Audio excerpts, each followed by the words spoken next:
The lightning split the sky like a jagged knife, and Felicity Vaughn knew she had made a terrible mistake riding out this far from town alone. She had been so determined to find her father's lost mare, so convinced she could handle herself on the plains, but now the storm bore down on her with a fury that made her heart pound against her ribs. The wind tore at her bonnet, ripping it from her head and sending it tumbling across the grassland as fat raindrops began to pelt her face.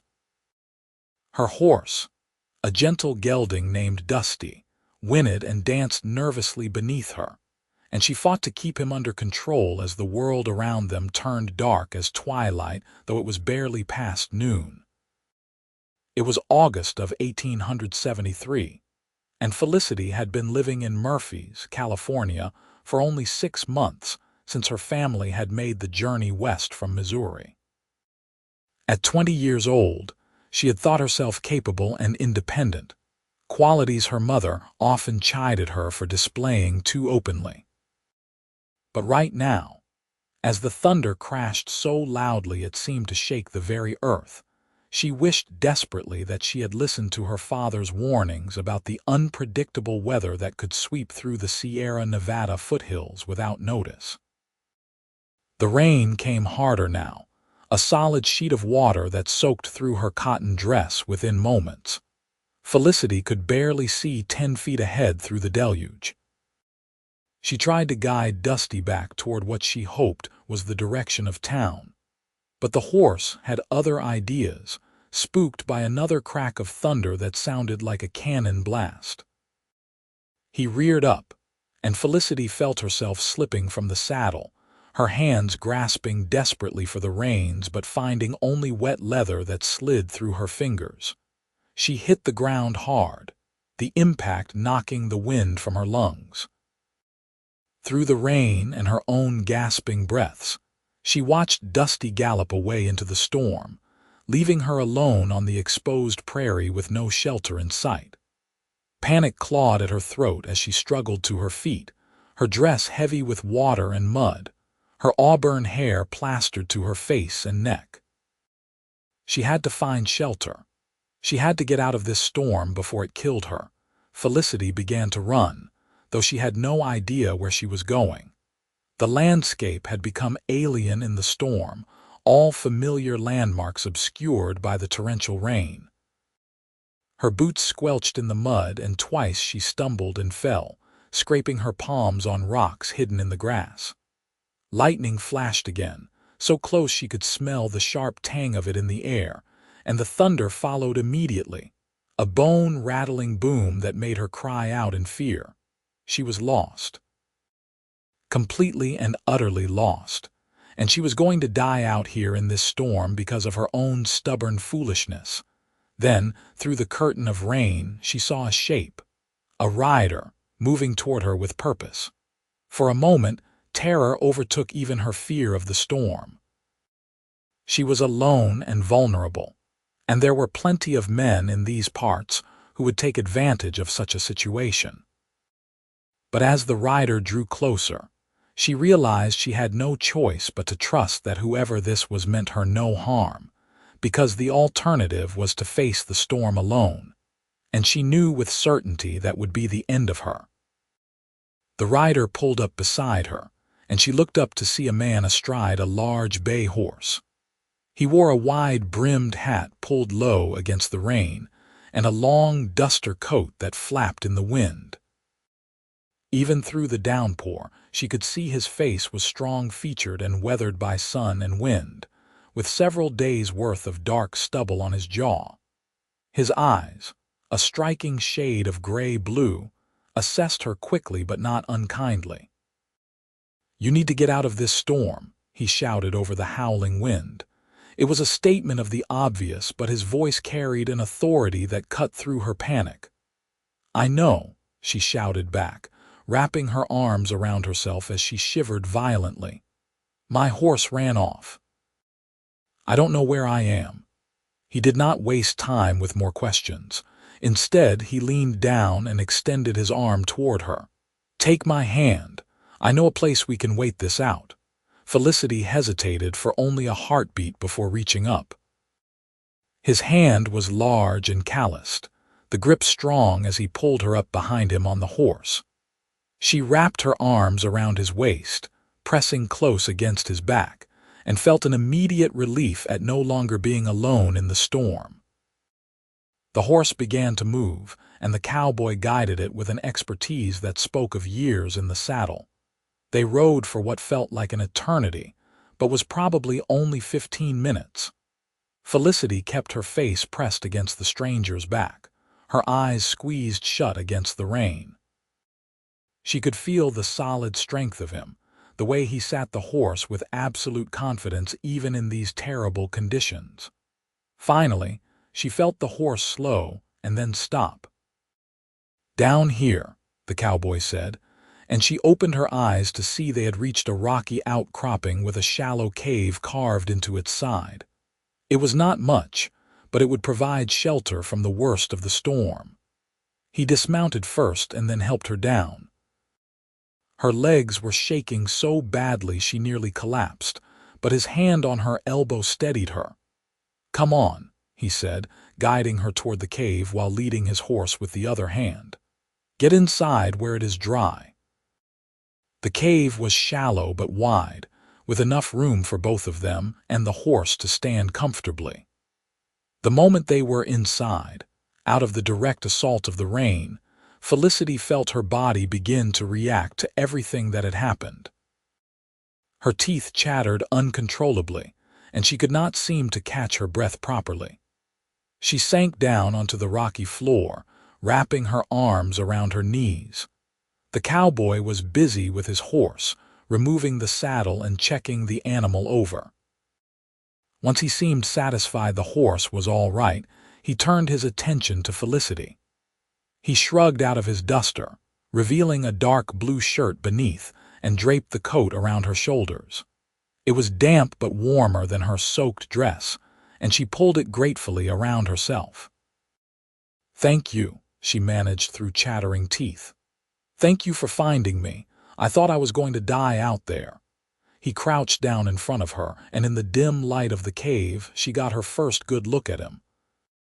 He was probably in his mid-20s, with dark hair that curled slightly where it brushed his collar. His face was handsome in a rugged way, with a straight nose that looked like it might have been broken once, and lips that were pressed into a concerned line as he studied her. "You are all right now," he said, his voice gentler than it had been when he was shouting over the storm. "My name is Keith Farrell. I work for the Double R Ranch about 5 miles south of Murphy's. What were you doing out here alone?" "Felicity Vaughn," she answered, then felt foolish, adding, "I was looking for my father's horse. She got out of the paddock 2 days ago and he was worried about her. I thought I could find her and bring her home, prove to him that I could be useful." She laughed bitterly. "Instead, I nearly got myself killed and lost our other horse too." Keith settled himself on the ground across from her, stretching his long legs out in front of him. "That storm came up fast. Even someone with experience could have been caught out. You should not blame yourself too harshly." "My father is going to be beside himself with worry," Felicity said, the reality of the situation beginning to sink in now that she was safe. "He and my mother will think something terrible has happened to me." "As soon as this storm passes, I will get you back to town," Keith assured her. "Murphy's is not far from here. We rode east from where I found you, but we can make it back in less than an hour once the weather clears." Lightning flashed again, and they both looked toward the mouth of the cave where the rain continued to pour down in sheets. Thunder rumbled, but it sounded more distant now, as if the worst of the storm was beginning to move past them. "Tell me about yourself," Keith said, drawing her attention back to him. "You said you are from Murphy's. I have not seen you in town before." "My family only arrived in March," Felicity explained, grateful for the distraction from her fear and discomfort. "My father, Thomas Vaughn, bought land just outside town. He wanted to start farming, grow wheat and keep some cattle. My mother was not happy about leaving Missouri, but Father was determined. He said California was the land of opportunity. Keith nodded. There is truth in that, though it is harder work than most people expect. Your father is brave for bringing his family out here and starting fresh. Do you have family in Murphy's? Felicity asked, curious about this man who had saved her life. A shadow passed over Keith's face. Not anymore. My parents brought my sister and me out west when I was 15. That was 10 years ago. We settled in Sacramento first, but my parents both died of fever within a year of arriving. Cholera. My sister, Emma, and I survived, but it was hard. She married a banker in Sacramento 5 years ago and has 2 children now. I did not want city life, so I drifted south and found work at the Double R. Been there ever since. I am sorry about your parents, Felicity said softly. That must have been terribly difficult, losing them both so young. It was the hardest thing I have ever been through, Keith admitted. But it taught me to rely on myself, to be strong, and it made me appreciate what I do have. Emma is happy, and I get to see her and the children a few times a year. I have good work, a roof over my head, and my health. A man cannot ask for much more than that. Felicity studied him in the dim light, noting the quiet strength in his words and the way he seemed comfortable with himself, despite the hardships he had faced. There was something deeply appealing about him, and she found herself wanting to know more. "What do you do at the ranch?" she asked. "Whatever needs doing," Keith said with a slight smile.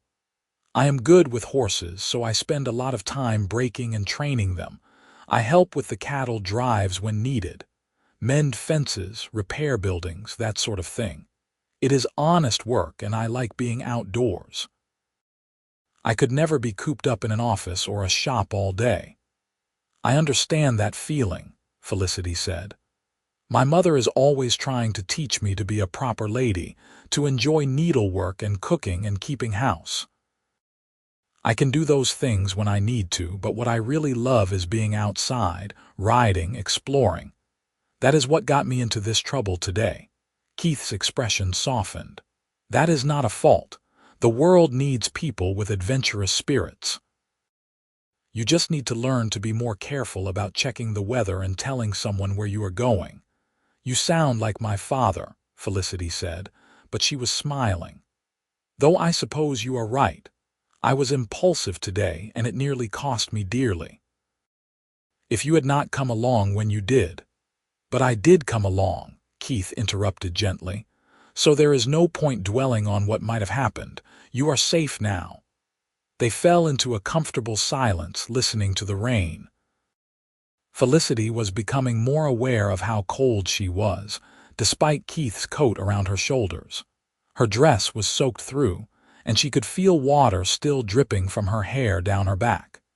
She shivered, and Keith noticed immediately. "You need to get out of those wet clothes," he said, then quickly added, "I will turn around and watch the storm. There should be a blanket in my saddlebag that stayed mostly dry. You can wrap yourself in that." "I cannot undress in front of you," Felicity protested, even as her body craved the warmth and relative dryness the blanket would provide. "I just said I will turn around," Keith pointed out reasonably. "And you will catch your death if you stay in wet clothes." "I promise I will be a perfect gentleman. I did not rescue you from the storm just to have you die of pneumonia." He had a point, and Felicity was too cold and miserable to argue further. Keith retrieved the blanket from his saddlebag, handed it to her, and then turned to face the mouth of the cave, his back to her. She watched him for a moment, making sure he was true to his word, and then quickly began to peel off her sodden dress. It was a struggle, the wet fabric clinging to her skin, but finally she managed to get it off along with her equally wet undergarments. She wrapped the blanket around herself, tucking it securely under her arms. It was rough wool, scratchy against her skin but blessedly warm. "I am decent," she said, her voice small. Keith turned back around, and for just a moment she saw something flicker in his eyes before his expression returned to its previous calm concern. "Better?" he asked. "Much," she admitted. "Though I feel rather foolish sitting here in nothing but a blanket while you are fully dressed." "You are doing what you need to do to stay healthy," Keith said firmly. "There is no shame in that. I will hang your dress on that rock protrusion there, and hopefully it will dry a bit before we need to ride back." He took the soggy pile of clothing from her without any sign of embarrassment and arranged the items where she had indicated. Felicity watched him, noting the easy way he moved, the competence in everything he did. He was unlike any man she had known back in Missouri. The boys there had been either overly forward or painfully shy, and the older men were often too busy with their own affairs to pay much attention to her. But Keith seemed to occupy a middle ground, treating her with respect while also being direct and practical. She found it refreshing. "The storm is letting up," Keith observed, looking out at the rain, which had indeed slackened from a deluge to a steady rainfall. "It should be safe to ride in another half-hour or so." "I am in no hurry," Felicity said, surprising herself with the admission. It was true, though. Despite her worry about her parents, she was oddly content here in this cave with this stranger who had become her rescuer. There was something about him that made her feel safe, not just from the storm but in a deeper way she could not quite articulate. Keith looked at her, and their eyes met across the small space. For a long moment, neither of them spoke. Felicity felt her breath catch in her throat. There was an intensity in his gaze that made her pulse quicken, and she realized with a start that she was attracted to this man, deeply and undeniably attracted to him. "You have beautiful eyes," Keith said suddenly, then looked away as if surprised by his own words. "I apologize. That was forward of me." "No," Felicity said quickly. "I mean, it is all right, thank you. And you have beautiful eyes, too. They are like the sky on a winter day." Now it was Keith's turn to look surprised, and then he smiled, a real smile that transformed his face from handsome to devastating. "We make quite a pair, complimenting each other's eyes while you are wrapped in a blanket and I am covered in mud from riding in the storm." Felicity laughed, and it felt good to laugh, to release some of the tension and fear that had been coiled inside her. "I suppose we do. Though I imagine I look far worse than you at the moment. My hair must be a disaster, and I am probably covered in mud as well." "You look fine," Keith said, and the sincerity in his voice made warmth bloom in her chest. "More than fine, actually. You look alive and strong, and that is the most important thing." They talked more as they waited for the storm to pass completely. Keith told her about life on the Double R Ranch, about the other ranch hands and the owner, a gruff but fair man named Robert Rutherford. Felicity told him about her family's journey west, about her younger brother Timothy, who was 16 and desperately wanted to be a gunslinger, much to their mother's horror, and about how much she loved the California landscape, so different from the gentle hills of Missouri. By the time the rain had stopped and weak sunlight was beginning to break through the clouds, Felicity felt as if she had known Keith for years rather than a few hours. There was an ease between them that she had never experienced with anyone else, a sense that they understood each other on some fundamental level. "Your dress is still quite damp," Keith said, checking the garment where it hung. "But it is dry enough that you can wear it without risk of taking ill." "I will turn around again." Felicity dressed quickly, grateful that the dress, while still uncomfortable, was indeed drier than it had been. When she was clothed, Keith helped her back onto his horse, and they set off toward Murphy's. The landscape looked fresh and clean after the rain, the dust settled, the grass and wildflowers sparkling with water droplets. The air smelled wonderful, that particular earthy scent that comes after a summer storm. They rode in comfortable silence for a while before Felicity asked, "How did you happen to find me? Were you out in the storm for a reason?" "I was checking the northern boundary fence when I saw the storm coming," Keith explained. "I knew I could not make it back to the ranch before it hit, so I was heading for the cave to wait it out when I spotted you running across the plain. You were hard to miss, even in the rain with that blue dress." "So it was pure chance," Felicity mused. "If you had been checking a different fence, or if I had been even 100 yards in another direction. But I was there and you were there and everything turned out all right," Keith said. "Some people would call that fate." "You believe in fate?" Felicity asked, curious. Keith was quiet for a moment before answering. "I believe that some things happen for a reason. I believe that sometimes people come into our lives at exactly the moment we need them. Whether you call that fate or God's plan or just lucky coincidence, I do not know. But I am glad I was there when you needed help." "So am I," Felicity said softly, tightening her arms slightly around his waist. As they crested a low hill, the town of Murphy's came into view. It was a small settlement, with a main street lined with wooden buildings, a church with a white steeple, and houses scattered around the outskirts. Felicity could see her family's property on the eastern edge of town, the small house her father had built and the barn that was still under construction. "That is my home," she said, pointing. "The one with the half-finished barn." Keith guided the horse in that direction, and as they drew closer, Felicity could see her father standing in the yard, pacing back and forth with clear agitation. The moment he spotted them approaching, he broke into a run. "Felicity, thank God!" Thomas Vaughn called out, his face a mixture of relief and anger. He was a tall man with thinning brown hair and a beard he kept neatly trimmed. His clothes were mud-splattered, and Felicity realized he must have been out looking for her when the storm hit. Keith brought the horse to a stop, and Thomas reached up to help Felicity down.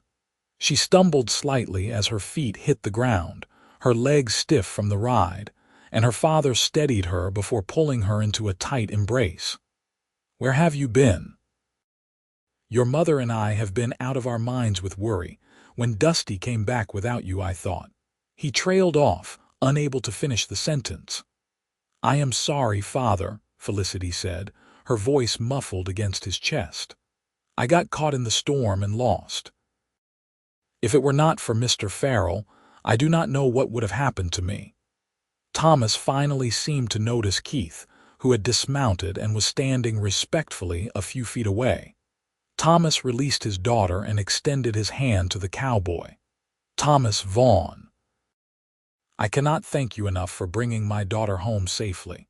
Please, you must come inside. Let us give you a meal, a place to rest. It is the least we can do."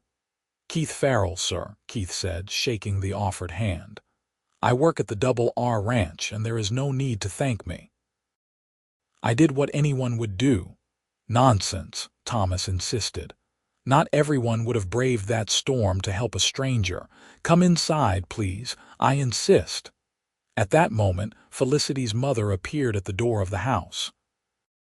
Eleanor Vaughn was a handsome woman in her early 40s, with the same auburn hair as her daughter, though hers was liberally streaked with gray. Her face was lined with worry, but it transformed to joy when she saw Felicity.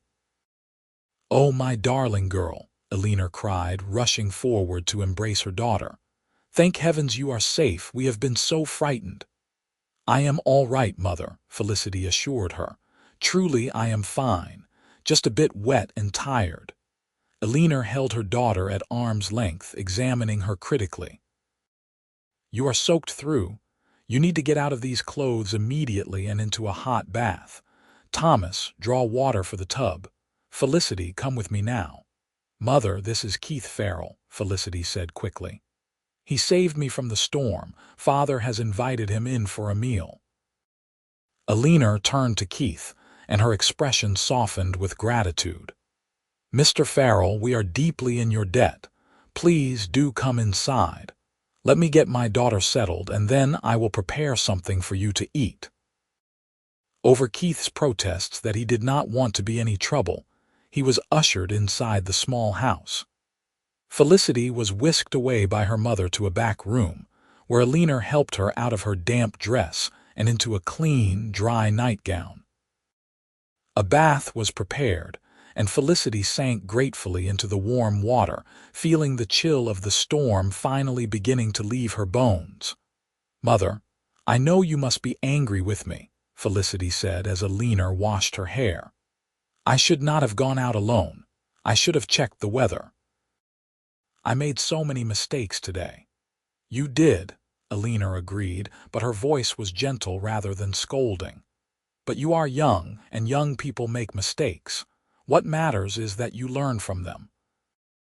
And that you were blessed enough to have someone like Mr. Farrell come along when you needed help most." "He was very kind to me," Felicity said softly. "We talked while we waited out the storm, and Mother, he is wonderful. I know that sounds foolish after just meeting him, but there is something special about him." Alina paused in her washing, and when Felicity looked up, she saw her mother watching her with knowing eyes. "I see. Well, he is a handsome young man, I will grant you that. But Felicity, you must be sensible. You barely know him. He is a ranch hand, and while there is no shame in honest work, you must think about your future, about what kind of life you want." "I want a life with someone I can talk to, someone who treats me as an equal, someone who makes me feel the way Keith makes me feel," Felicity said with more passion than she had intended. "I do not care if he is a ranch hand or a banker or a shopkeeper. I care about who he is as a person." "You are very young," Alina said gently, "and feelings can be intense when you have just been through something frightening together. I am not saying Mr. Farrell is not a good man. I am just saying you should take time to think clearly before making any decisions about your future." Felicity knew her mother was right, at least about taking time to think clearly. But she also knew, with a certainty that surprised her, that what she felt for Keith was not just a reaction to being rescued. It was something more, something that had sparked to life the moment their eyes had met in that cave, and had only grown stronger as they talked and shared pieces of their lives with each other. By the time Felicity was bathed and dressed in a clean frock, Alina had prepared a substantial meal of cold chicken left over from the previous night's dinner, fresh bread, butter, cheese, and canned peaches. Timothy had returned from wherever he had been, and the whole family gathered around the table with Keith as their guest. Timothy Vaughn was a lanky 16-year-old with his father's brown hair and his mother's green eyes.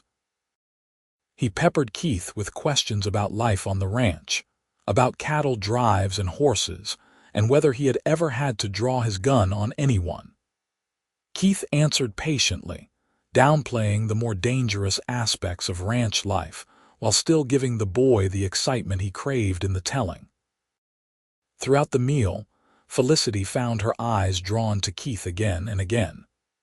Each time she looked at him, she found him looking back, and a thrill would run through her. Her father noticed and raised an eyebrow, while her mother pressed her lips together in a way that suggested she was thinking hard about something. When the meal was finished, Keith stood to leave. "Thank you for your hospitality, Mr. and Mrs. Vaughn.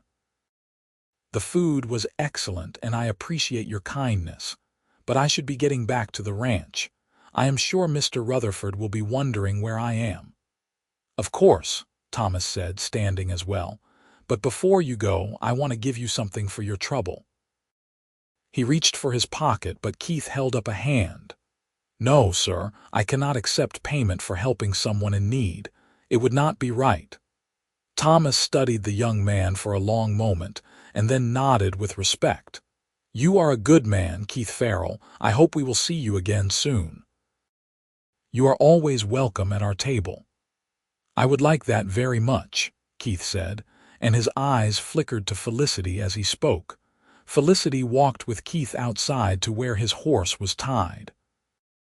The sun was setting now, painting the sky in shades of orange and pink, and the air was cool and fresh after the storm.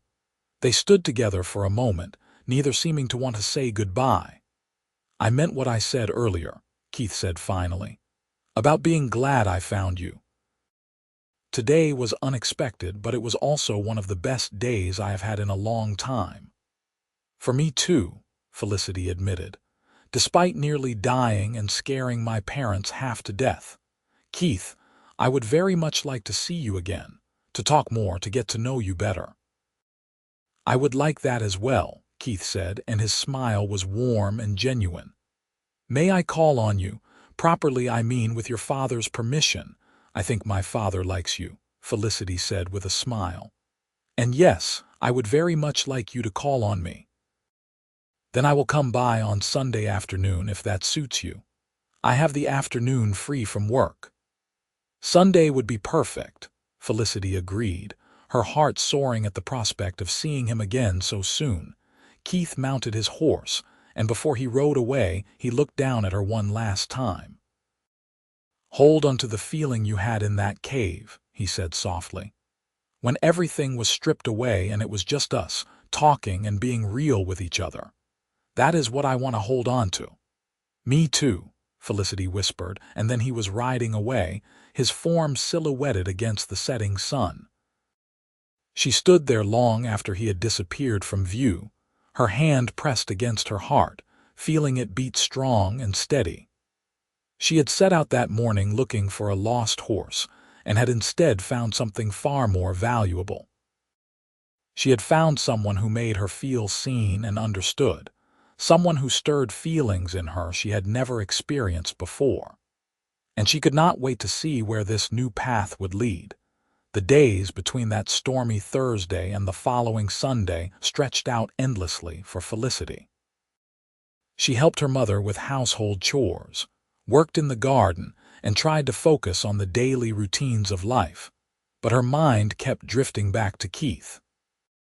She replayed their conversations in her head, remembered the feeling of riding with her arms around him, recalled the intensity in his eyes when he looked at her. Her mother noticed her distraction, and worried aloud that Felicity was falling too hard too fast. Her father was more practical, making inquiries in town about Keith Farrell and the Double R Ranch. What he learned seemed to satisfy him. Keith was known as a hard worker, honest and dependable, with no vices that anyone could speak of. The ranch where he worked was well respected, and Robert Rutherford was known to be a fair employer who treated his men well. On Saturday evening, as the family sat together after supper, Thomas cleared his throat and looked at his daughter seriously. "This cowboy, Keith Farrell, he seems like a decent fellow from what I have heard. But Felicity, you must understand that a ranch hand does not make much money. If you were to have a future with someone like that, you would be facing a hard life, harder than what your mother and I can provide for you." "I understand, Father," Felicity said quietly. "But I would rather have a hard life with someone I love and respect than an easy life with someone I do not care for." Thomas exchanged a glance with his wife, and Alina sighed softly. "You have always been headstrong, my dear. I suppose we should not be surprised that you would fall for a man after just one meeting. But please, promise me you will take your time, get to know him properly before making any commitments." "I promise, Mother," Felicity agreed, though in her heart she felt she already knew Keith in the ways that mattered most. Sunday arrived with clear blue skies and a gentle breeze. Felicity dressed with care, choosing her best summer dress, a pale yellow cotton with tiny white flowers embroidered at the collar and cuffs. She brushed her auburn hair until it shone and pinned it up in a style that her mother had taught her, leaving a few loose curls to frame her face. She felt nervous and excited in equal measure, her stomach fluttering with anticipation. Keith arrived promptly at 2 in the afternoon, riding up to the house on his bay horse. He had clearly taken care with his own appearance, wearing clean trousers, a white shirt, and a vest. His hair was neatly combed, and he had shaved the stubble that had darkened his jaw when she first met him. He carried a small bunch of wildflowers, which he presented to Felicity with endearing awkwardness. "I picked these on the way here," he said. "I know they are not fancy roses or anything like that, but I thought you might like them." "They are beautiful," Felicity said, genuinely touched by the gesture. "Much prettier than roses. These are wild and free, and that makes them special." Thomas invited Keith to sit on the porch, and for the first half hour of the visit, he questioned the young man about his work, his prospects, and his intentions toward Felicity. Keith answered everything directly and honestly, making no attempt to exaggerate his position or means. "I will not lie to you, Mr. Vaughn," Keith said.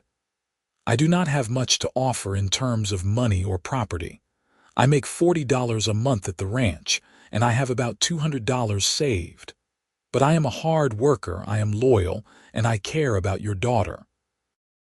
If she will allow me to court her properly, I will do everything in my power to prove myself worthy of her."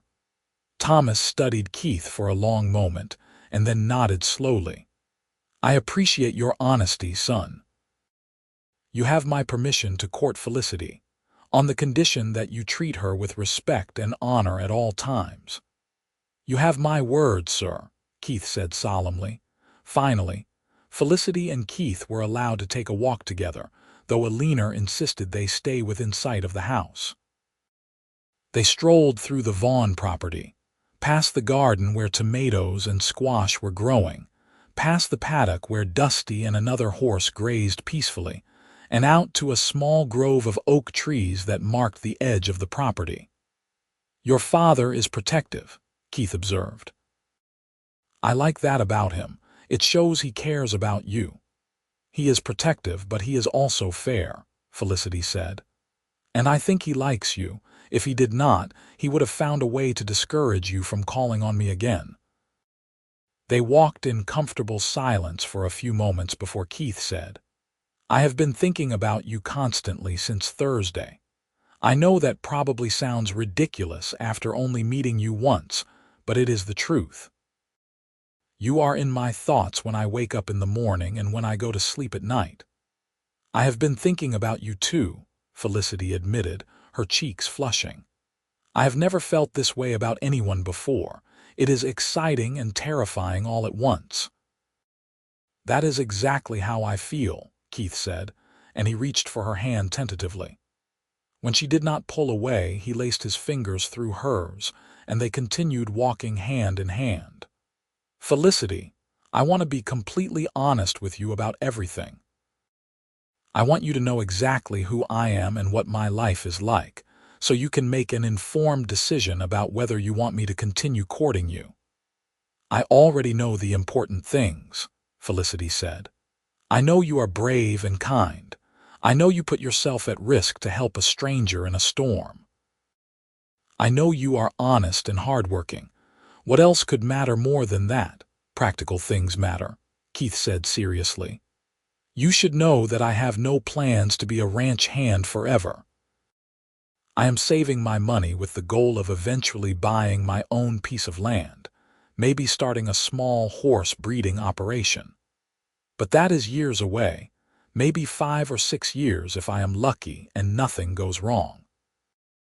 In the meantime, I live in a bunkhouse with 5 other men, I work long hours, and I have very little free time. I do not need luxury," Felicity said firmly. "I grew up in a modest home in Missouri, and my family's circumstances here are hardly grand. What I need is someone who sees me as a partner, someone who will talk to me and listen to me, someone who makes me feel alive. You do all of those things, Keith." He stopped walking and turned to face her, his gray-blue eyes intense. "You make me feel alive too, Felicity. When I am with you, everything seems brighter, more vivid. I have spent the last 10 years focused on just getting by, on surviving and doing my job. But now, suddenly, I have something to look forward to, something to work toward. You have given me that." They stood there in the dappled shade of the oak trees, hands clasped, looking at each other with the intensity of two people who have found something rare and precious, and are determined not to let it slip away. Keith raised his free hand and gently brushed a stray curl from Felicity's cheek, his fingertips lingering against her skin. "May I kiss you?" he asked softly. Felicity's breath caught in her throat. She knew she should say no, that it was too soon, that her mother would be scandalized if she knew. But her heart overruled her head. "Yes," she whispered. Keith leaned in slowly, giving her time to change her mind if she wanted to, but Felicity stood perfectly still, her eyes closing as his lips met hers.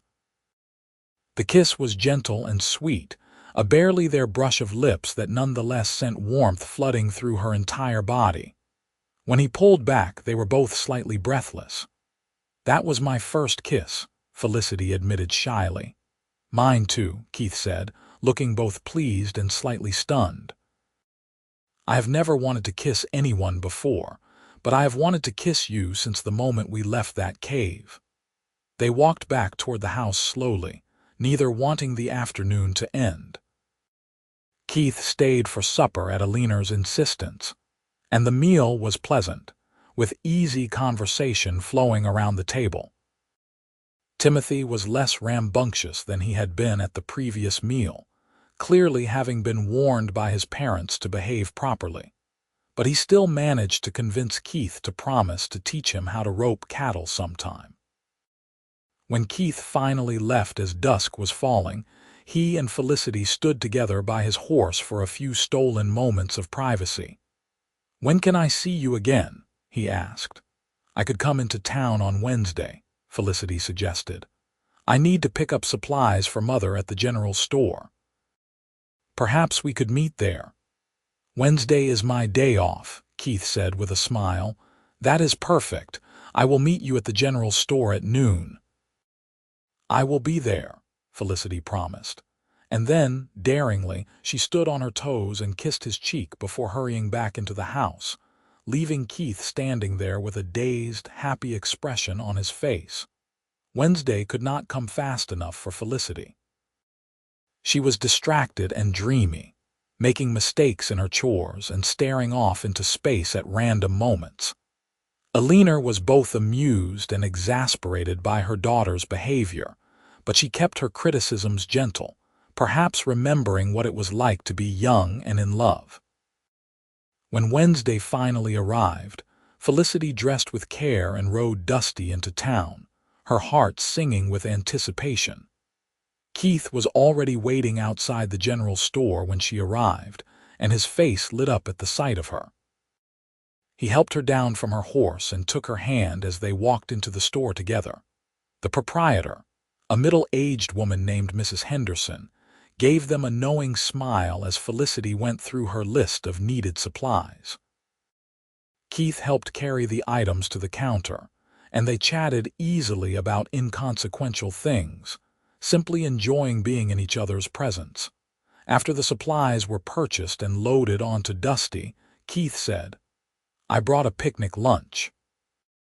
I thought we could ride out to Angel's Creek and eat there if you would like. It is a pretty spot, and it is not too far." "That sounds wonderful," Felicity agreed, and she realized she would have agreed to just about anything as long as it meant spending more time with him. They rode out to Angel's Creek together, Keith on his bay horse and Felicity on Dusty. The creek was indeed a beautiful spot, with clear water running over smooth stones and willow trees providing shade along the banks. Keith spread out a blanket in the grass, and they unpacked the lunch he had brought: fresh bread, cheese, sliced ham, apples, and a canteen of cool water.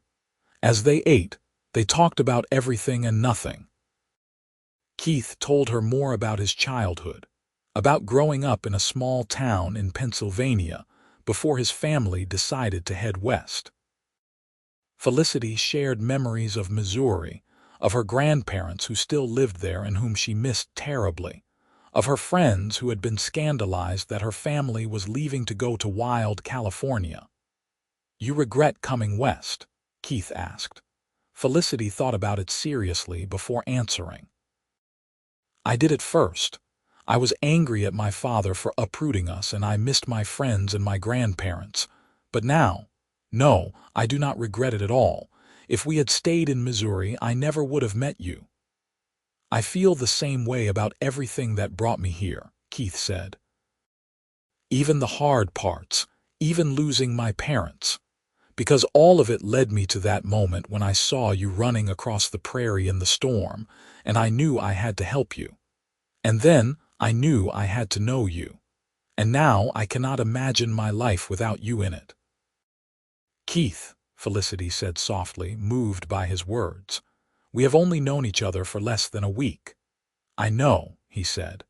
"And I know that sounds insane, but I also know what I feel, and I have never been more certain of anything in my life. I am falling in love with you, Felicity Vaughn." "Actually, I think I already fell.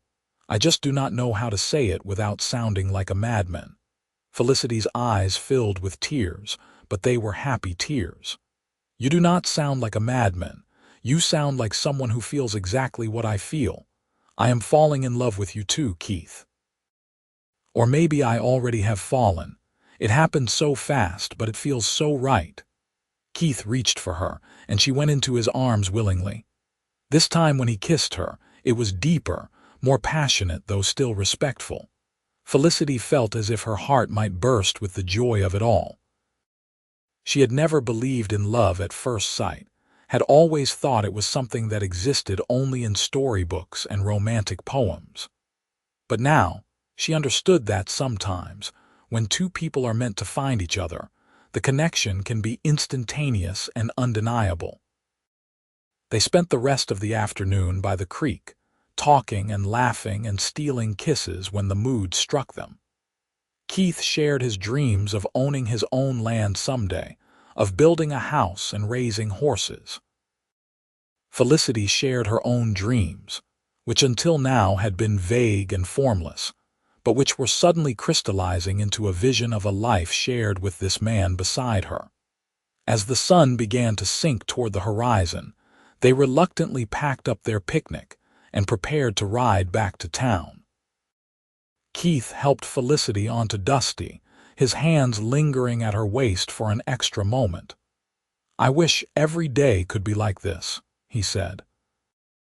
"Maybe someday they will be," Felicity replied, and she was surprised to realize she was already thinking in terms of a future together, of marriage and a home and all the ordinary, extraordinary moments that would make up a life.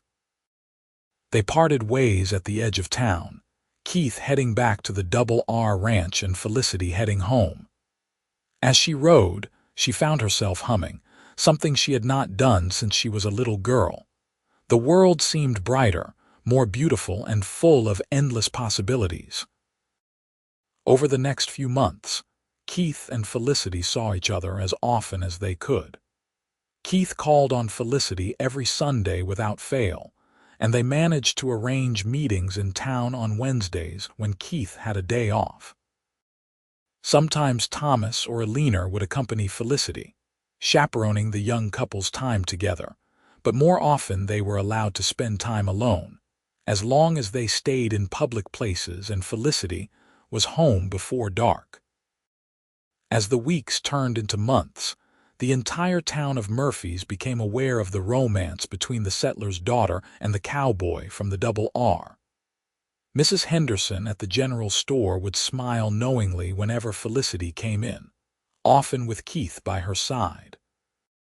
The owner of the saloon, who also ran a small cafe, got used to seeing the young couple sharing meals at a corner table. Even the minister at the church began to give Felicity pointed looks during Sunday services, clearly anticipating being asked to perform a wedding ceremony sometime in the near future. Felicity's father watched the developing relationship with approval. He liked Keith's straightforward manner and his obvious devotion to Felicity. He also appreciated that the young man never tried to deceive them about his circumstances or prospects. Keith was always honest about his finances, his work, and his plans for the future. Alina was more cautious, still worried that her daughter was rushing into things. But even she had to admit that Felicity seemed happier than she had ever been, glowing with a joy that came from being truly, deeply in love. And Keith treated Felicity with a respect and tenderness that went a long way toward easing Alina's concerns. By October, when the leaves on the oak trees were turning gold and the air had taken on a crisp edge, Keith and Felicity had been courting for nearly 3 months. They had reached a point in their relationship where the question of marriage was no longer if but when. They had discussed it obliquely, talking about the future in ways that assumed they would be together, but Keith had not yet formally proposed. That changed on a Sunday afternoon in mid-October. Keith had arranged for Felicity to go riding with him, promising her father they would stay on the main trails and be back before supper. Instead, Keith led her back to the cave where they had first taken shelter from the storm. "I wanted to bring you back here," Keith explained as they stood at the mouth of the cave, looking out at the landscape that was now dry and golden under the autumn sun. "This is where everything began for us. This is where I realized that you were going to change my life forever." It is funny how one storm, one terrible, frightening storm, could lead to something so wonderful, Felicity said, leaning against him as he wrapped his arms around her from behind. "Hold on to me, we will make it through," Keith said softly, and Felicity realized he was quoting the words he had said to her that first day when he had pulled her onto his horse in the midst of the downpour. "Do you remember? I said that to you right before we rode to find shelter." "I remember," Felicity said, her voice thick with emotion. "I held on to you and we made it through together. I want you to hold on to me for the rest of our lives," Keith said, and he turned her around to face him. "I want to make it through everything with you, all the storms and the sunny days, all the struggles and the joys. Felicity Vaughn, I love you more than I thought it was possible to love another person. Will you marry me?"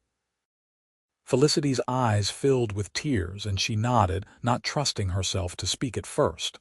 Finally, she managed to say, "Yes. Yes, Keith, I will marry you. I love you so much, and I want nothing more than to spend my life with you." Keith pulled a ring from his pocket. It was a simple gold band with a small diamond, modest but lovely. "I have been saving for this," he said. "I wanted to give you something beautiful, something you could wear and think of me whenever you looked at it." He slipped the ring onto her finger and it fit perfectly. Felicity looked at it, then looked up at Keith, and then she kissed him with all the passion and love she felt. They stood there in the entrance to the cave, holding each other as if they would never let go, and Felicity felt a profound sense of rightness, of being exactly where she was meant to be with exactly the person she was meant to be with. When they rode back to the Vaughn homestead, Keith formally asked Thomas for permission to marry his daughter. Thomas, who had clearly been expecting this, gave his blessing readily. Alina cried happy tears and immediately began talking about wedding plans. Timothy teased his sister mercilessly, but also shook Keith's hand and told him he was getting a good deal, which made everyone laugh. They decided on a December wedding to be held at the church in Murphy's. That gave them 2 months to prepare, which Alina declared was barely enough time to do everything that needed to be done. Felicity did not care about having an elaborate wedding. All she cared about was becoming Keith's wife and beginning their life together. But she humored her mother, allowing Alina to fuss over dress fabrics and flowers and the guest list. Keith, meanwhile, approached Robert Rutherford about his future at the ranch.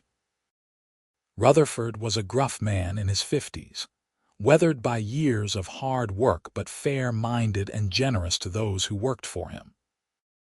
When Keith explained that he was getting married and asked if there might be a small cabin on the property where he and his wife could live instead of Keith staying in the bunkhouse, Rutherford surprised him.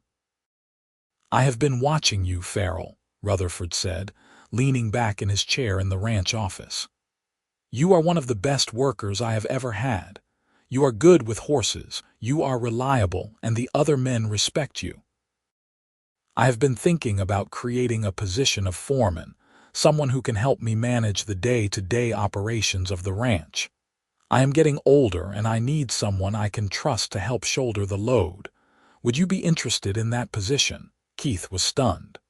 "Sir, Yes, of course I would be interested. I am honored that you would consider me. The job comes with more responsibility but also more pay," Rutherford continued.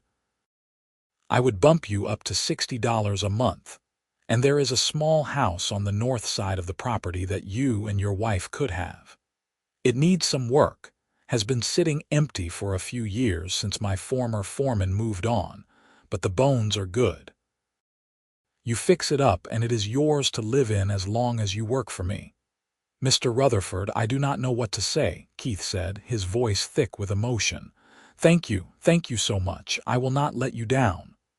"I know you will not," Rutherford said.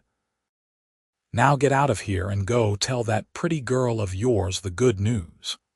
Keith rode straight to the Vaughn homestead and shared the news with Felicity and her family. Felicity was overjoyed, not because of the money, though the extra income would certainly make their life easier, but because it meant Keith's hard work and character were being recognized and rewarded. They rode out to see the little house the next day, and though it was indeed in need of repair, with peeling paint and a roof that needed patching, Felicity fell in love with it immediately. "We can make this into a real home," she said, walking through the 3 small rooms, a main living area with a fireplace, a bedroom, and a kitchen. "We can fix it up together." "Together," Keith agreed, pulling her close. "That is how we are going to do everything from now on." The weeks leading up to the wedding were a whirlwind of activity.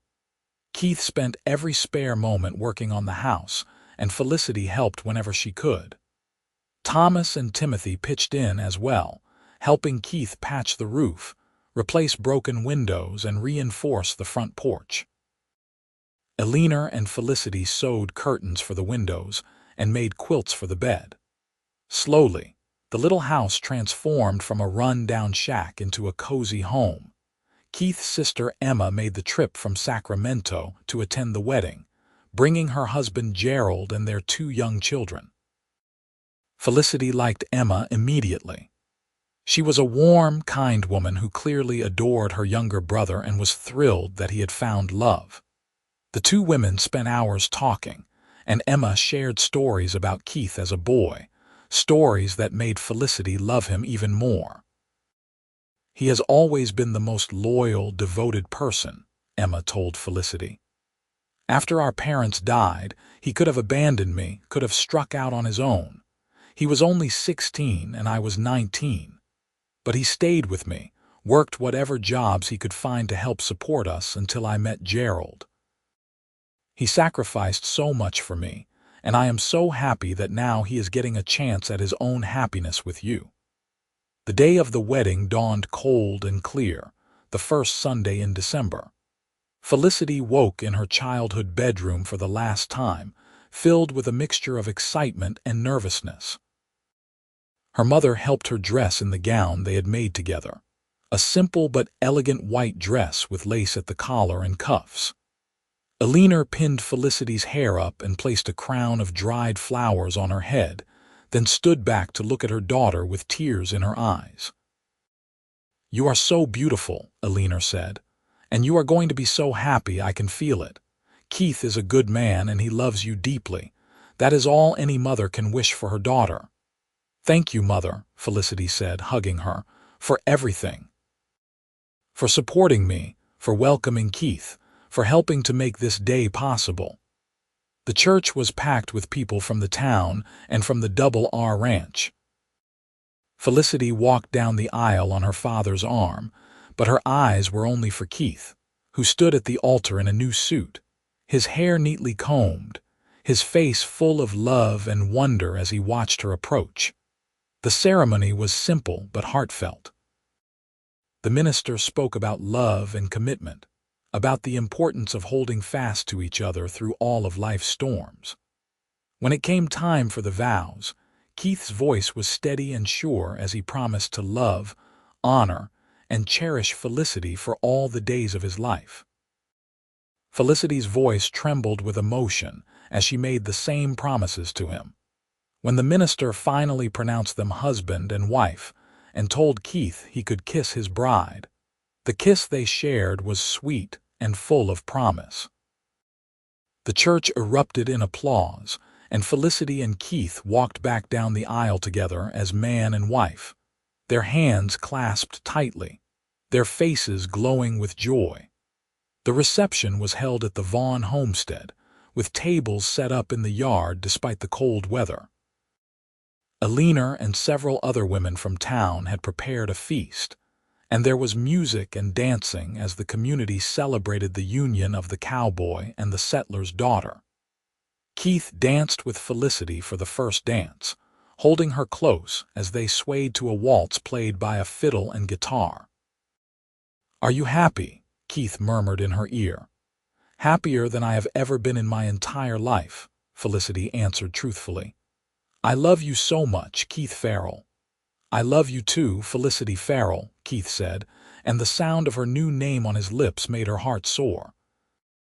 As the sun began to set, Keith and Felicity said their goodbyes and rode together to their new home.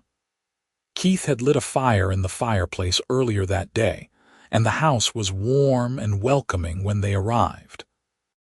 He carried her over the threshold, both of them laughing at the tradition, and then they were alone together for the first time as husband and wife. That night, they came together with a tenderness and passion that felt like the natural culmination of everything that had been building between them since the day they met. Afterward, they lay tangled together in their bed, the firelight casting dancing shadows on the walls, and talked about their dreams for the future. "I want to have children with you," Keith said, his hand resting on her stomach. "A whole house full of children if we are blessed that way." "I want that too," Felicity agreed.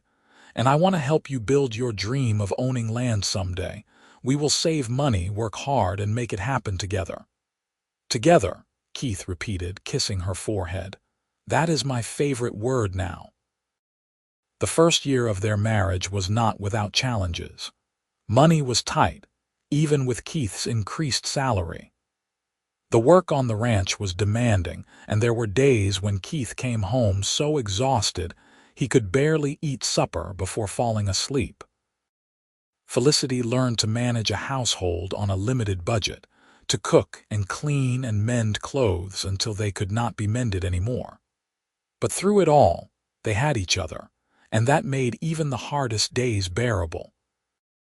In the evenings, they would sit together by the fire, Keith with his head in Felicity's lap, while she read aloud from whatever book she had borrowed from the small lending library in town. Or they would talk about their days, sharing the small triumphs and frustrations that made up their lives. On Sundays, they would ride out to visit Felicity's family, or sometimes they would simply spend the day together, exploring the countryside or lying in bed talking and making love. By the following spring, Felicity discovered she was pregnant. She told Keith on a warm April evening, and the look of wonder and joy on his face was something she would treasure forever. He placed his hand on her still flat stomach and said, "We made this. We created a life together. That is the most amazing thing I have ever been part of." The pregnancy was not easy. Felicity struggled with sickness in the early months, and as she grew larger, she found the work of maintaining the household increasingly difficult. Keith took on more of the chores, insisting she rest whenever possible.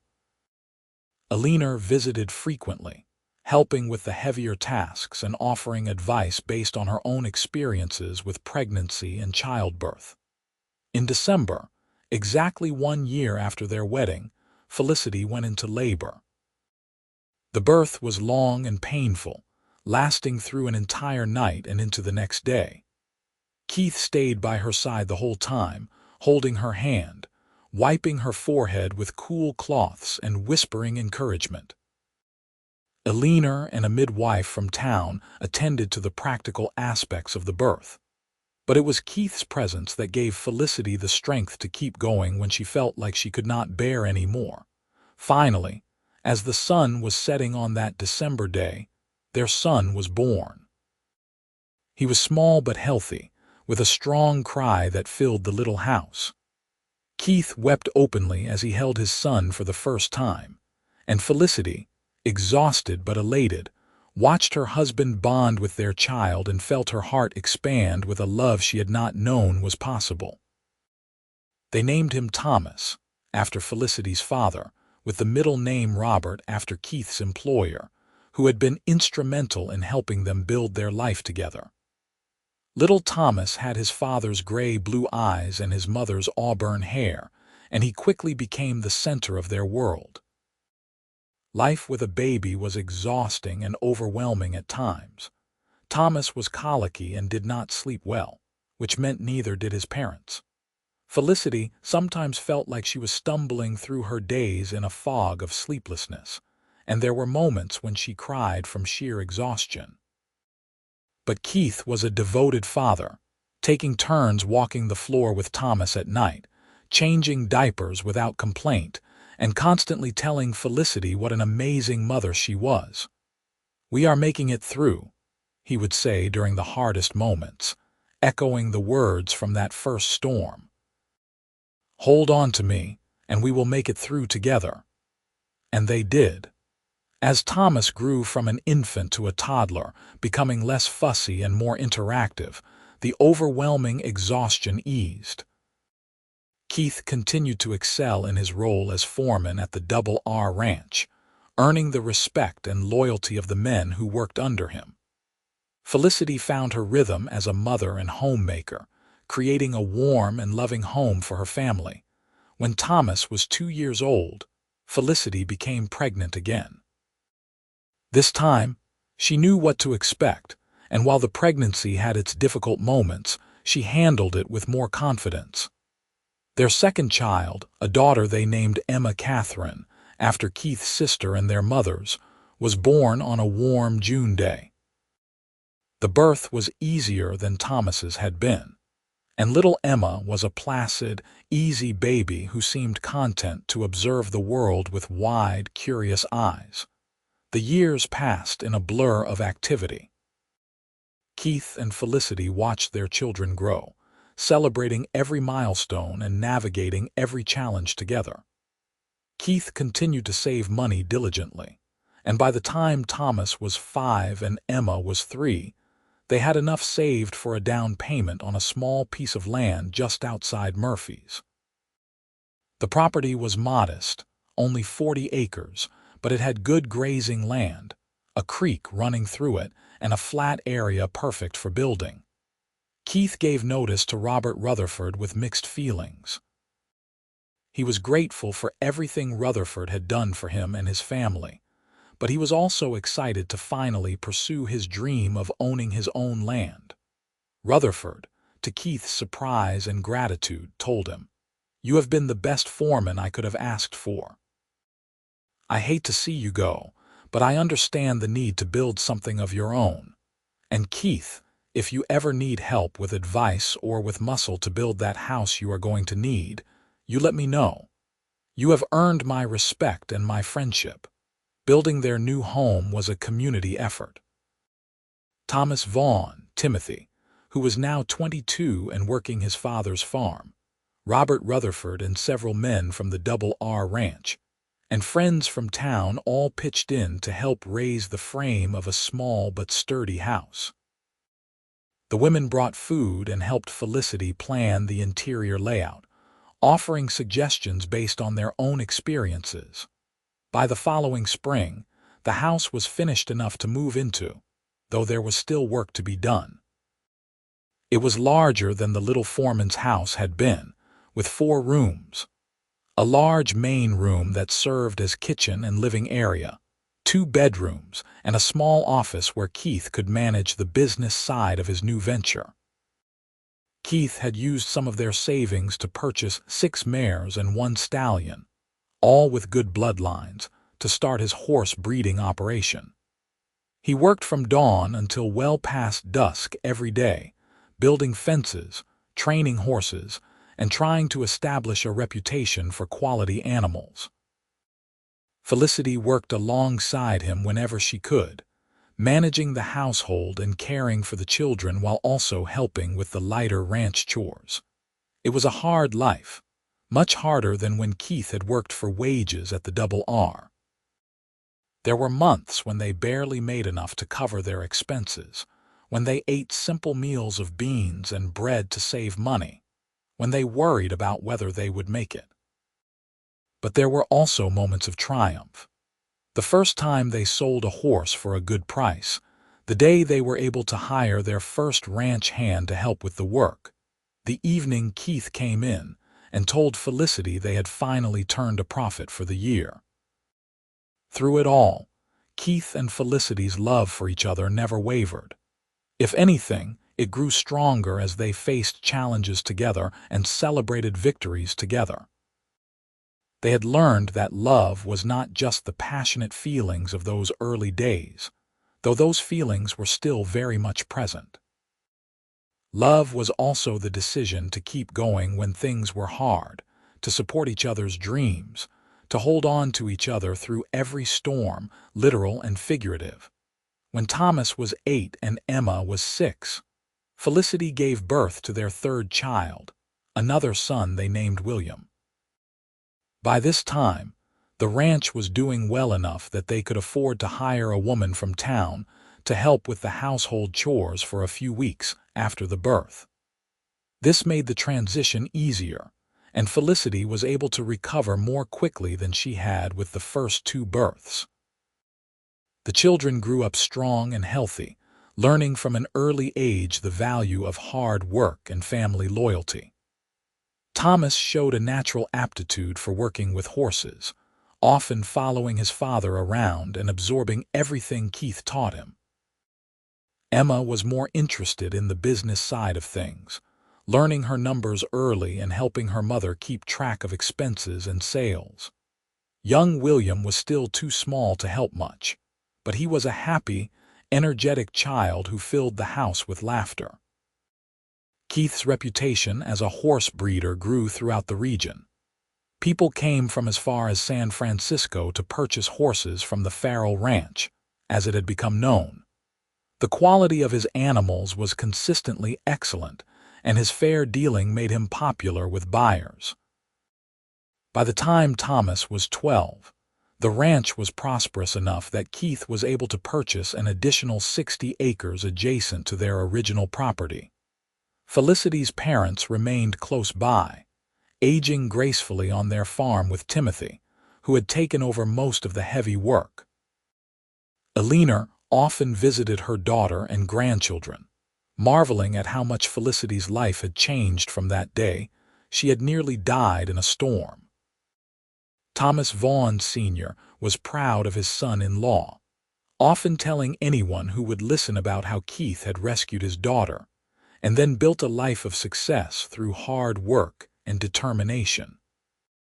On their 10th wedding anniversary, Keith took Felicity back to the cave where they had first sheltered from the storm. It had become something of a tradition for them to visit the spot on significant anniversaries, a way of remembering where their story had begun. They stood at the mouth of the cave, Keith's arms around Felicity as they looked out at the landscape they both loved. "You remember what I said to you that day?" Keith asked. "Hold on to me, we will make it through," Felicity quoted. "How could I forget?" Those words have become our motto, the thing we say to each other whenever life gets difficult. "We have made it through so much together," Keith reflected. Hard times and good times, struggles and successes. And I love you more today than I did 10 years ago, which I would not have thought possible that day in this cave when I first realized I was falling for you. I love you more too, Felicity said, turning in his arms to face him. You have given me everything I could ever want. A home, beautiful children, a partnership built on love and respect. You have made all my dreams come true, Keith Farrell. You made my dreams come true, Keith countered. Before I met you, I was just drifting, working and saving but without a clear vision of what I was saving for. You gave my life purpose and meaning. You made me want to build something, create something, leave a legacy. Everything good in my life comes from that moment when I pulled you onto my horse in the middle of that storm. They kissed, a kiss that held 10 years of love and partnership and shared dreams. When they finally pulled apart, they stood holding hands, looking out at the valley below where their ranch sat, the house they had built together visible in the distance. Should we head back? Felicity asked. The children will be wondering where we are. In a moment, Keith said. I just want to stand here with you a little longer, remembering and being grateful. So they stood together in the entrance to the cave, the spring sunshine warm on their faces, the breeze carrying the scent of wildflowers and new grass. And Felicity thought about how a single day, a single storm, a single act of kindness from a stranger had changed the entire course of her life. She thought about how lucky she was, how blessed, to have found this man who loved her so completely and whom she loved just as much in return. The years continued to pass, bringing new joys and new challenges. Timothy eventually married a girl from town, and Felicity became an aunt to a brood of nieces and nephews who often visited the ranch to play with Thomas, Emma, and William. Eleanor passed away peacefully in her sleep when she was 65, and Thomas Sr. followed her 2 years later. Their deaths were sad but not tragic, as both had lived full lives and had been surrounded by family who loved them. Emma Farrell, the daughter, proved to have a head for business that surpassed even her mother's.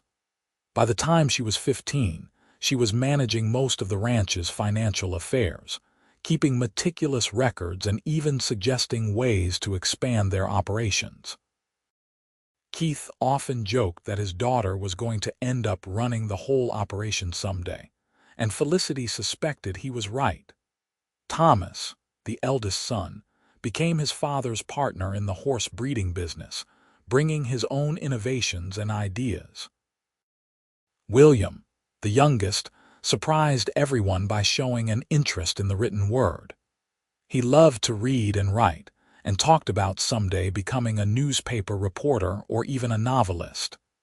Keith and Felicity encouraged all their children to pursue their passions, whatever those might be.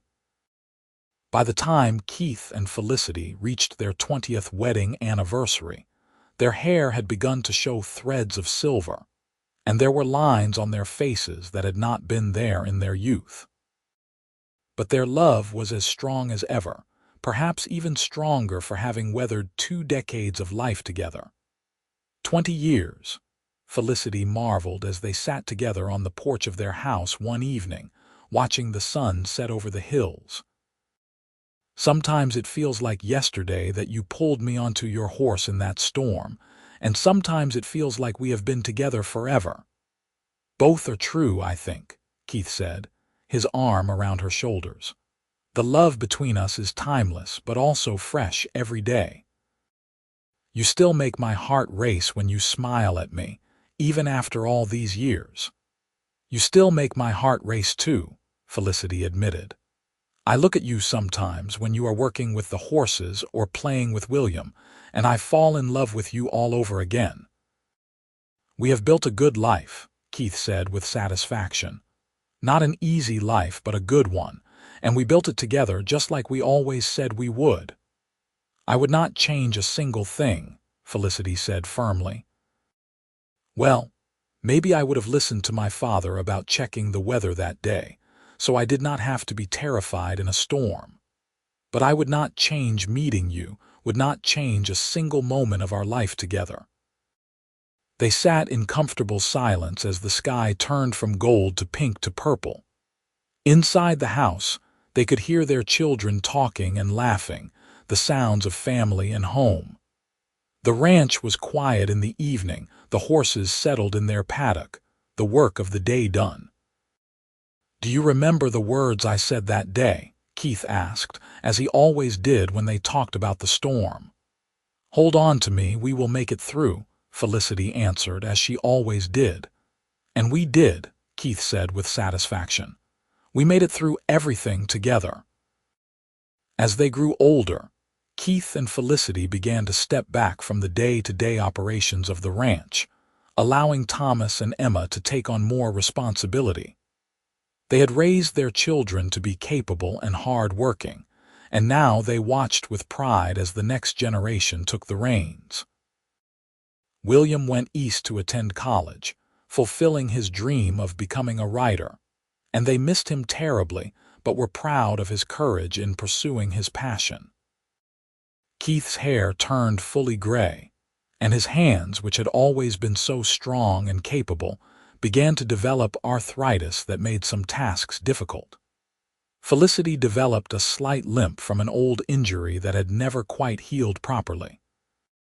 But they adjusted to the changes in their bodies with grace and humor, teasing each other gently about getting old.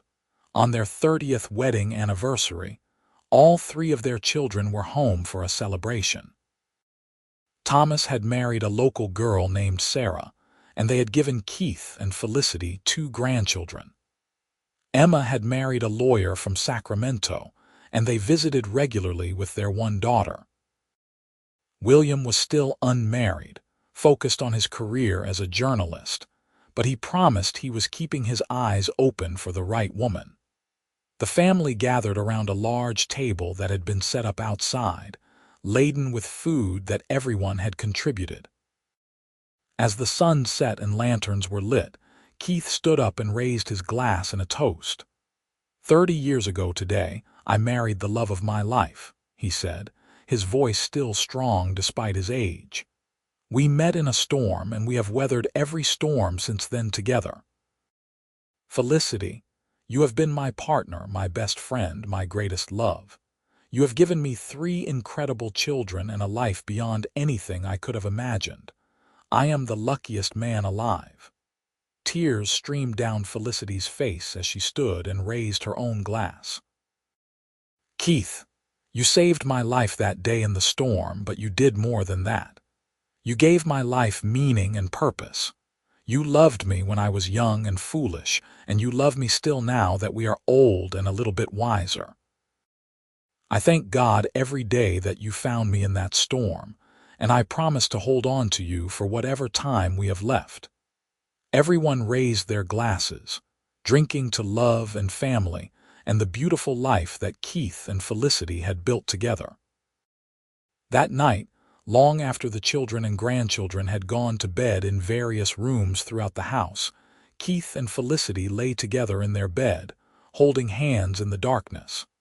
30 years, Keith marveled. It does not seem possible that so much time has passed. "But what a wonderful 30 years it has been," Felicity said softly. "Full of love and laughter and purpose. I could not have asked for more. When we are both old and gray, which I suppose we already are," Keith said with a chuckle, "and when our time on this earth is done, I hope we go together. I cannot imagine existing in a world without you." "Nor I without you," Felicity agreed, "but we have many years left still, I think. We are not done yet. We have grandchildren to watch grow, and William needs to settle down and get married so we can have more grandchildren to spoil." "You are right," Keith agreed. "We are not done yet," and indeed they had many more years together.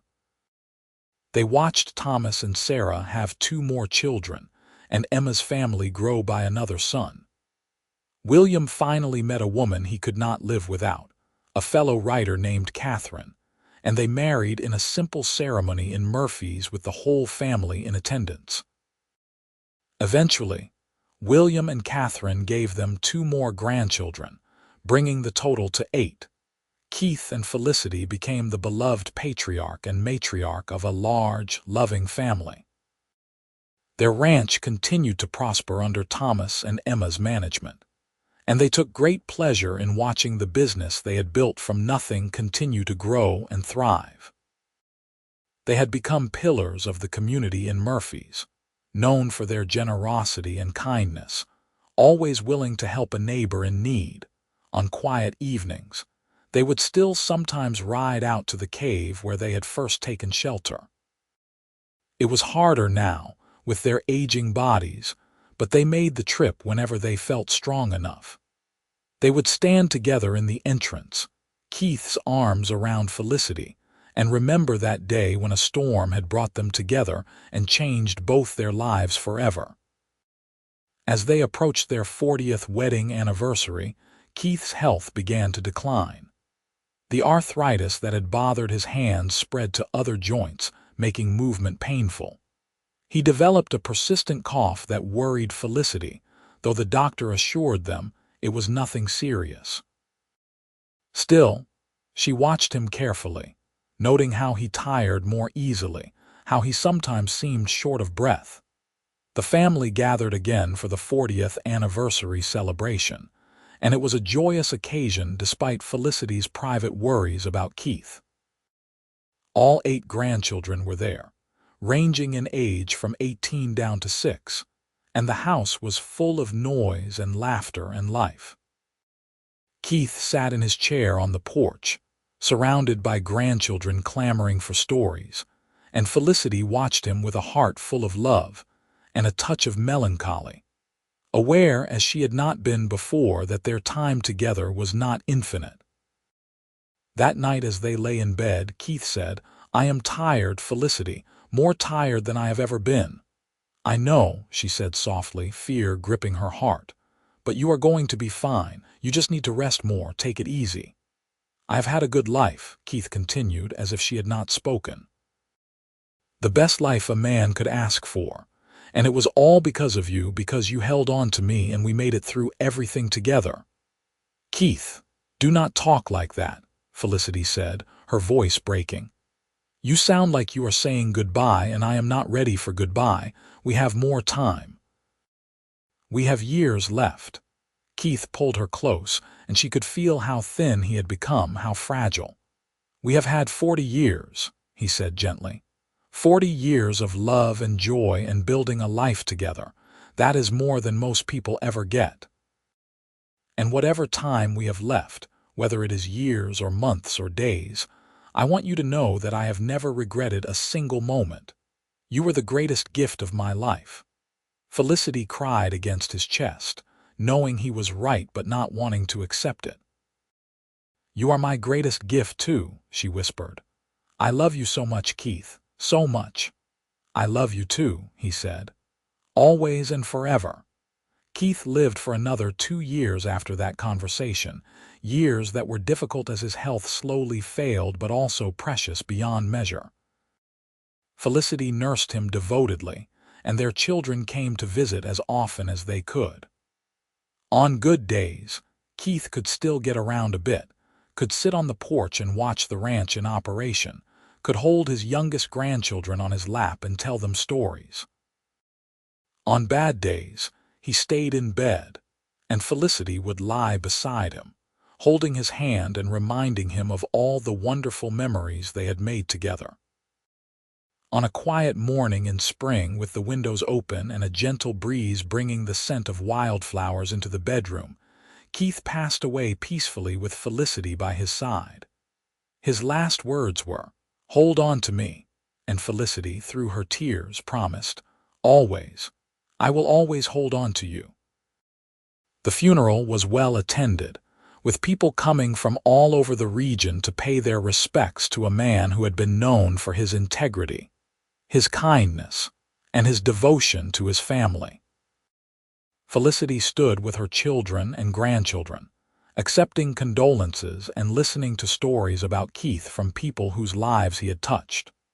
Through the sadness, she felt a deep gratitude for the time they had shared and the love that had sustained them through 4 decades. After Keith's death, Felicity remained on the ranch, living in the house they had built together. Thomas and Sarah moved into the main house to care for her, while Emma and William visited as often as they could. Felicity spent her days surrounded by family, watching her grandchildren grow, and taking comfort in the enduring legacy of the life she and Keith had created together. She often rode out to the cave, even though the journey was difficult for her now. She would stand at the entrance, feeling Keith's presence as if he were still beside her, remembering the first time they had stood there together during that storm. And she would whisper to the wind, "I am holding on, my love. I am making it through, just like we always did together." Felicity lived to be 83 years old, surrounded by her children, grandchildren, and even a few great-grandchildren who had been born in her later years. When her time finally came, she passed away peacefully in her sleep, and her family took comfort in knowing she was reunited with the love of her life. They buried her beside Keith on a hill overlooking the ranch, under an oak tree where they used to sit together on summer evenings.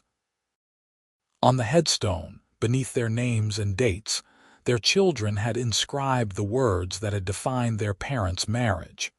"Hold on to me. We will make it through." The ranch continued to thrive for generations, passed down through the family, a testament to the hard work and love of Keith and Felicity Farrell. And sometimes, on stormy days, when the thunder rolled across the hills and the rain poured down, people swore they could see 2 figures standing in the entrance to an old cave, holding each other close and weathering the storm together, their love transcending even death itself. The story of the cowboy who rescued the settler's daughter from a storm became legend in Murphy's, California, told and retold to each new generation. It became a story about more than just a rescue, more than just love at first sight. It became a story about commitment and partnership, about building a life together through hard work and devotion, about holding on to each other through every storm that life brings. And it became a reminder that sometimes the most powerful love stories begin in the most unexpected ways, in the midst of chaos and fear, when one person reaches out a hand and says, "Hold on to me, and we will make it through together."